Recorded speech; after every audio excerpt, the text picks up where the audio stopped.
Cholan TV வாங்கிட்டு வந்து வச்சுட்டு நிலா வந்து பெருசாக எந்த ரியாக்ஷனும் பண்ணாமல் ரூம்குள்ளே போகவும் சோழனுக்கு ஒரு மாதிரி சங்கட்டமாயிருது. என்னாச்சு, நிலா ஏன் எந்த ரியாக்ஷனுமே பண்ணாமல் ரூம்குள்ளே போயிட்டா அப்படின்னு சொல்லிட்டு சோழன் வந்து வேகமாக ரூம்குள்ளே போய் கதவை லாக் பண்ணிட்டு, நிலா நீ என்னை திட்டத்தானே போகிற, திட்டு, நான் கேட்டுக்கிறேன், ஆனால் வெளியில் இருக்கிறவங்களாம் கேட்க வேண்டாம் நிலா, அதுக்காகத்தான் ரூம் லாக் பண்ணேன் அப்படிங்கிறாங்க. என்ன சோழன், எப்போ இருந்து இப்படியெல்லாம் மாறுனீங்க அப்படிங்கிறாங்க. ஐயோ என்ன சொல்ல போகிறான்னே தெரியலையே அப்படின்னு மனசுக்குள்ளே நினச்சிக்கிட்டே சோழன் சொல்கிறாங்க. எதை நிலா கேட்குற அப்படிங்கிறாங்க. ஏன் சோழன், நீங்கள் கேட்ட உடனே அந்த ஹவுஸ் ஓனர் காசு கொடுத்துட்டாங்களா அப்படிங்கிறாங்க. ஆமாம் நிலா, நான் கேட்ட உடனே கொடுத்துட்டாங்களே அப்படிங்கிறாங்க. பொய் சொல்லாதீங்க சோழன் அப்படிங்கிறாங்க. இல்லை நிலா, கொஞ்சம் வந்து ரொம்ப கராக்கி பண்ணினாங்க, வந்து கண்டிப்பாக வேணும்னு சொல்லி ஸ்டபானாக நின்றுட்டேன், அதனால் அதுக்கப்புறமா தான் கொடுத்தாங்க நிலா அப்படிங்கிறாங்க. சோழன், இப்போ கூட இன்னும் பொய் தான் சொல்லிட்டு இருக்கீங்க அப்படிங்கிறாங்க.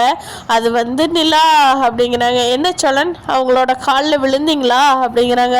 நிலா, அது வந்து நான் சும்மா கேட்டேன், அப்போ தெரியாமல் கொஞ்சம் ஸ்லிப் ஆகிட்டேன், அப்போ கரெக்டாக இந்த வானதி வந்துட்டா, அந்த வானதியை இந்த பாண்டி எதுக்கு தான் அவளை கூட்டிகிட்டு வந்து தொலைச்சானோ எனக்கு தெரியல அப்படிங்கிறாங்க சோழன். அதுக்கு நிலா இருந்துக்கிட்டு, என்ன சோழன், அவரோட காலில் விழுந்து கெஞ்சி அந்த காசை வாங்கினீங்களா அப்படிங்கிறாங்க. நிலா வந்து உண்மையை இப்போ சொல்ல போகிறீங்களா இல்லையா சோழன்? நிலா, ஆமாம் நிலா, அப்படி தான் வாங்கினேன், அந்த ஆள் கொடுக்கவே மாட்டேன்ட்டாரு, என்ன பண்ணுறதுனே எனக்கு தெரியல, நான் கொடுத்ததுக்கான எந்த ஸ்லிப்போ ப்ரூஃபோ எதுவுமே வாங்கலை, அவன் வந்து போலீஸ் ஸ்டேஷனுக்கு தான் போகலான்னு கூட யோசித்தேன், அப்படியே போலீஸ் ஸ்டேஷனுக்கு போனாலும் நீ கொடுத்ததுக்கு என்னப்பா ஆதாரம் இருக்குதுன்னு கேட்பாங்க போலீஸு, அப்போ நான் எதையுமே காட்ட முடியாது, அப்போ அந்த ஆள் கொடுக்கவே இல்லைன்னு சொல்லி சமாளிச்சிருவா, அதுக்காகத்தான் நிலா அவங்ககிட்ட பிடிவாதமாக இருந்தோம்னா கண்டிப்பாக அந்த பணத்தை வாங்க முடியாதுங்கிறது எனக்கு நல்லாவே தெரிஞ்சிருச்சு நிலா, அதுக்காகத்தான் எப்படியாவது என் பொண்டாட்டி என்னை வீட்டுக்குள்ளே விடமாட்டா அப்படி இப்படின்னு சொன்னோம்னா தான் அவர் கொடுப்பாருங்கிறது எனக்கு தெரிஞ்சிருச்சு நிலா, அவருமே அவரோட ஒய்ஃபுக்கு பயந்துக்கிட்டு தான் எனக்கு காசு கொடுக்க மாட்டேன்னு சொல்லிக்கிட்டு இருந்தார், அவங்க ரூம்குள்ளே போய் பேசுகிறத நான் கேட்டேன் நிலா, ரூம்குள்ளே போனவர் என்ன சொன்னார் தெரியுமா, இனிமேல் இந்த காசை நான் கொடுத்தேன்னா நீ அதை என்கிட்ட சொல்லி காட்டக்கூடாது, அப்படி காட்டுற மாதிரி இருந்ததுன்னா நான் கொடுக்கவே மாட்டேன் அந்த ஆளுக்கு, அந்த ஆள் எப்படியா சொல்லி சமாளித்து நான் வெளியே அனுப்பிச்சி விட்டுறேன், நீ சொல்ல மாட்டேன்னு வேணா சொல்லு, அவனுக்கு பிரச்சனை பண்ணுறதுக்கு முன்னாடி நம்ம காசை கொடுத்து அனுப்பிச்சி விட்றலாம் அப்படின்னு சொல்லி அவரோட ஒய்ஃப் கிட்ட அவர் பேசினார், பாவ மனுஷன் பொண்டாட்டிக்கு பயந்து இருக்கிறாரு, அதனால தான் நிலா அந்த பாயிண்ட்டு நம்ம பிடிச்சோம்னா மட்டும்தான் நமக்கு இந்த காசு கிடைக்குங்கிறத எனக்கு தெரிஞ்சிருச்சு, ஏன்னா அந்த அம்மாவும் கூடவே இருக்காங்க, அப்போது என் பொண்டாட்டி என்னை வீட்டுக்குள்ளேயே விடமாட்டா, என்னை அடிப்பா, அப்படி இப்படின்னு கெஞ்சனம்னா மட்டும்தான் அந்த காசை வாங்க முடியுங்கிறதுனால தான் நிலா நான் போய் காலில் விழுந்து பரவாயில்ல, விழுந்தாலும் பரவாயில்ல, நம்ம காசு வேணும்னு சொல்லி வாங்கினேன் நிலா, அந்த 20,000 விட்டுட்டு வர்றது பெரிய விஷயம் இல்லை, ஆனால் அந்த 20,000 ரூபா காசு நான் 20 நாள் உழைக்கணும் நிலா, அதுக்காகத்தான் பரவாயில்ல ஒரு 5 நிமிஷம் நாளைக்கு அந்த ஆளை நான் பார்க்க போகிறேன்னா என்ன பண்ண போகிறேன், யாருன்னே என்னை பற்றி தெரியாது அந்த ஆளுக்கு அந்த அம்மாவுக்கு, அதனால தான் நிலா நான் காலை பிடிச்சாவது காசை வாங்கிட்டு வந்துட்டேன் அப்படிங்கிறாங்க. ஏன் சோழன், நான் சொன்ன ஒரு வார்த்தைக்காக இப்படியா பண்ணுவீங்க அப்படிங்கிறாங்க. ஆமா நிலா, நீ வேற காசு வாங்கிட்டு வந்தே ஆகணும்னு சொல்லிட்ட, அப்புறம் என்ன பண்ணுறது அப்படிங்கிறாங்க. சோழன், எனக்காக நீங்கள் போய் அடுத்தவங்க காலையில் விழக்கூடாது சோழன் அப்படிங்கிறாங்க. அப்புறம் எப்படி நிலா காசு வாங்க முடியும் சோழன், இங்கே பாருங்க, உங்கள் தன்மானத்தை விட்டுல நான் வாழ சொல்லலை சோழன், காசு வேணும் நான் வாங்கிட்டு வரணும்னு சொன்னேன்தான், ஆனால் அதுக்காக அடுத்தவங்களோட காலெல்லாம் போய் விழக்கூடாது சோழன், உங்களுக்குன்னு தன்மானம் இருக்கு இல்லையா, உங்களோட தன்மானத்தை என்றைக்குமே எனக்காக மட்டும் இல்லை யாருக்காகவும் விட்டு கொடுக்கக்கூடாது சோழன், அதுதான் நம்மளுக்கு பெரிய சொத்து, இந்த டிவி சோஃபா இதெல்லாம் என்ன சொத்து, நமக்குன்னு ஒரு தன்மானம் இருக்குல்ல சோழன், அதுதான் சோழன் நமக்கு அப்படிங்கிறாங்க. இல்லை நிலா, அது வந்து அப்படிங்கிறாங்க.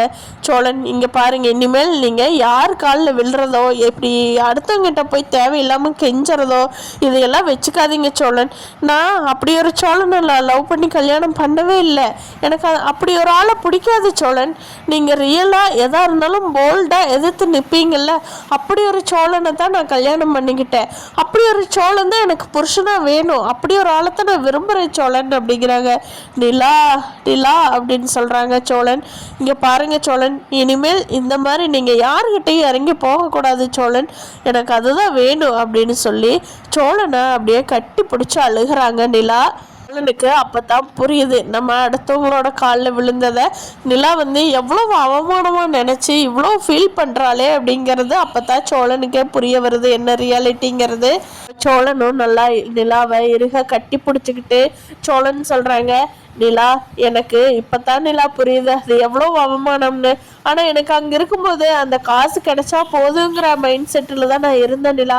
ஆனால் எனக்கு இப்பதான் புரியுது காசை விட தன்மானம் தான் முக்கியங்கிறது. இனிமேல் இப்படி ஒரு தப்பை நான் பண்ணவே மாட்டேன் நிலா.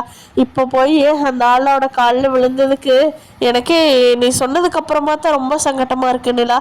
சே எவ்வளோ பாசமா நீ என் மேலே சொல்கிற, ஆனால் எனக்கு புரியவே இல்லை பாரு. சாரி நிலா, இனிமேல் இந்த தப்பை செய்யவே மாட்டேன் நிலா அப்படின்னு சொல்லி சோழன் வந்து நிலா கிட்ட அழுகிறாங்க. நிலாவுக்கும் இருக்கிற பாசத்தை சோழன் மேலே எப்படி காட்டுறதுன்னு தெரியாமல் அப்படியே கண்ணீர் வருது. சோழனுக்கும் அதை பார்த்துட்டு பயங்கரமாக கண்ணீர் வருது. வீட்டில் வெளியில் இருக்கிறவங்களா, டே சோழன் வந்து நிலா கிட்ட சண்டைக்குது போடுவானோ, நிலா இது சோழனை சண்டை போடுமா என்னன்னு தெரியலையாடா அப்படின்னு சொல்லி சேரன் அண்ணா பாண்டி பல்லவன் எல்லாம் பேசிட்டு இருக்காங்க. அப்போ பல்லவன் சொல்றா, இல்லைண்ணே அண்ணி எல்லாம் அப்படி சண்டை போட மாட்டாங்க, ஏதாவது அட்வைஸ் என்ன பண்ணுவாங்க அண்ணனுக்கு அப்படிங்கிறாங்க. ஆடா இவன் பெரிய பெரிய மனுஷன், இவனுக்கு எல்லாம் தெரிஞ்சிருக்கும் அப்படின்னு சொல்லி பாண்டி சொல்றாங்க. சரி நிலா வா வெளியே போய் நம்ம அங்கே இருக்கிற டிவியை ஓப்பன் பண்ணி அன்இன்ஸ்டால் பண்ணுறேன்னாரு, வா போய் பார்ப்போம். உனக்கு டிவி வாங்கினதுல சந்தோஷமா நிலா அப்படிங்கிறாங்க. ரொம்ப ரொம்ப சந்தோஷம் சோழன், நீங்கள் எனக்காக இப்படி பார்த்து பார்த்து பண்ணுறீங்க இல்லையா, அதையெல்லாம் நினைக்கும் போது எனக்கு அவ்வளோ சந்தோஷமா இருக்கு சோழன்.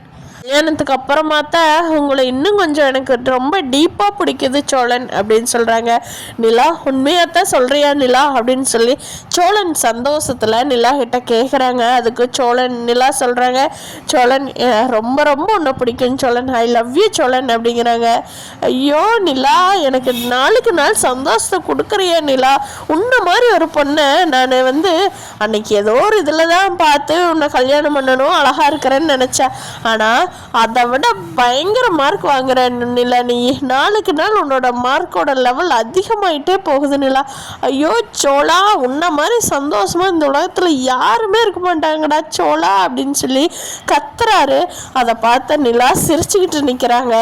சோழனுக்கு நிலாவுக்குமான ரொம்ப புரிதல் வந்து ரொம்ப ஆழமா ஆத்மார்த்தமா இன்னைக்கு ரெண்டு பேரும் அவ்வளோ ரியலிஸ்டிக் பண்ணினாங்க. இந்த ஜோடி இப்படியே எந்த பிரச்சனையும் வராமல் இருந்தாங்கன்னா ரொம்ப நல்லா இருக்கும்னு நினைக்கிறவங்க நம்ம வீடியோவை லைக் பண்ணிவிட்டு நம்ம சேனல் இன்னும் சப்ஸ்கிரைப் பண்ணாதவங்க சப்ஸ்கிரைப் பண்ணிக்கோங்க.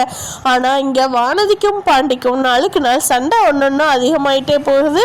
ஒரு நாள் கொஞ்சிக்கிட்டே போகிறாங்க.